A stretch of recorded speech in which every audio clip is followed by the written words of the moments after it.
Hi guys, Emily Craven here. Welcome to the eBook Revolution vlog. Now the best thing about being an indie author is that your book is available across the world as soon as you release it.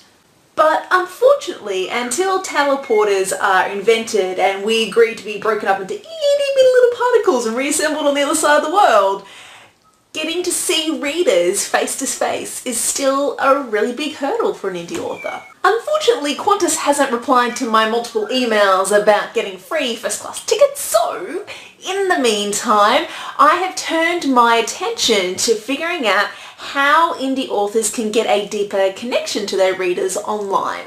So in this video, I'm going to cover 3 ways that indie authors can connect with readers using Skype.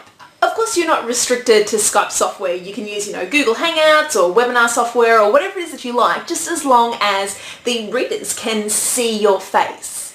You're going to get some unfiltered ideas here, so please just bear with me for a moment. A couple of months ago, I came across a news item on Dan Brown's site. Dan had partnered with an online book retailer in the Netherlands called bol.com to do a digital book signing. Bol.com doesn't have a physical presence, but in this instance they turned that into advantage by running a competition in which 25 lucky readers would be able to speak to Dan Brown one-on-one and also get a limited edition copy of the book signed via Skype. So they got to ask him questions, and in the end that book that got personally signed for them then got mailed to them. Mark Leslie from Kobo and myself predicted that this sort of thing would start happening back in 2013 on my podcast, and it's really exciting to be proven right. No, really, I should try my hand at fortune telling. But what I want to see is indies doing this. Indies have some great massive fan bases, so take advantage. When your next book comes out, offer a competition where if your readers put a review for your previous book online, then they go into the draw to have a digital book signing with you where they can chat with you one-on-one and they would get a copy of your book signed personally to them. You would need physical copies of your book ready to go, but it's worth it to build that sort of rapport with your readers. The next way I suggest that indie authors use Skype, and this one's a little bit more collaborative, is to run a particular event, and I'm actually planning to run an event like this in a couple of months. Basically, I'm suggesting running open mic nights for writers. So basically, open to all authors and all readers. It could either work completely digitally or it could have both a physical and a digital component. Basically, it would work like a normal open mic night where you would have 10 slots maybe in an hour, and then what would happen is that people would put their name in, so authors would put their name in, and then you would randomly draw people out of a hat, or out of a randomizer, or out of a spreadsheet, whatever, you randomly draw them.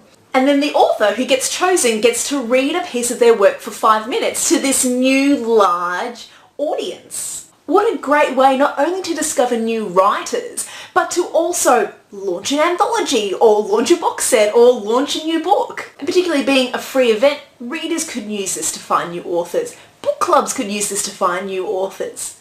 So this is the type of event that I'm planning to launch my latest book in my Madeline Kane series. I don't know very many people to be able to make a big launch on my own. However, in this way, not only can I support other authors, but at the same time we can make a really great event with people who may or may not know me. And then as a result, I can share my stuff with other people and potentially launch my book with a lot more people there than I would otherwise have. The third and final way that an indie author could use Skype is by using it to make appearances at book clubs or schools. Now, there are services like booktherwriter.com that actually charge people something like $600 to get an author into their book club. And if you're a famous indie like Hugh Howey and you don't have a lot of time, maybe this could become an additional income stream for you in which you can charge a moderate fee to appear to a book club. However, if you're at the same level of fame as me, which is average, then why not offer to appear for a free 20-minute session to a book club or school as a way to connect with new readers and build your audience. This is something that I've recently added as an offering to my own website. The best way to build trust and sell more books is still face-to-face, and this is an incredible way to be able to build your visibility, particularly in terms of book clubs. It's generally good etiquette for a book club if they invite an author to talk to them to actually buy the book of that author before they have the author appear. That way they've read the book and it makes the experience richer for you and them. You can make this free 20-minute session appear more enticing by taking an hour or two to put together a reader's discussion guide for your book. Basically what this does is it gives the readers questions to ask and think on, and it's a way of getting deeper into the skin of the book and into the intention of the author. So how do you put together a reader's discussion guide, you might ask? So questions should be open-ended, not yes or no questions, and should cover both broad topics and also very specific things about the characters and the events that happen in the book. This is where you get to guide the reader's eyes to your motivations and see if they picked them up. Questions asking the reader to compare the character's actions to how they would react in the same situation are great, as are discussions about how the character has changed from start to end of the book. Have questions around theme, but try not to get too topical because you want this guide to be relevant for the next 5 or 6 years at least. Talk about the advantages or disadvantages of the time period that it's in or the format that it's in, and ask the question, is this book going to be relevant 50 years in the future, and see what they say.